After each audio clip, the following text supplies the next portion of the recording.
পদ্মা সেতুর পরে মেট্রো রেলই দ্বিতীয় কোনো মেগা প্রকল্প, যেখানে শুরুর দিন থেকেই প্রত্যাশা আর প্রাপ্তির হিসেবটা মিলে যাচ্ছে খাপে খাপ।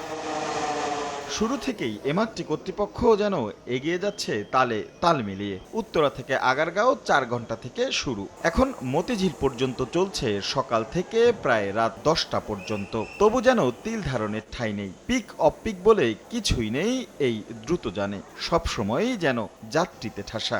তবে এই যাত্রী চাপ সামলাতে এবার নতুন পরিকল্পনা নিয়েছে ডিএমটিসিএল।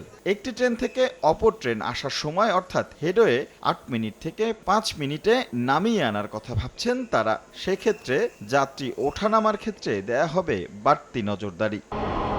বিভিন্ন গণমাধ্যমে খবর হলেও ডিএমটিসিএল এর ব্যবস্থাপনা পরিচালক বলছেন আপাতত ৬ দিনই চলবে মেট্রো রেল।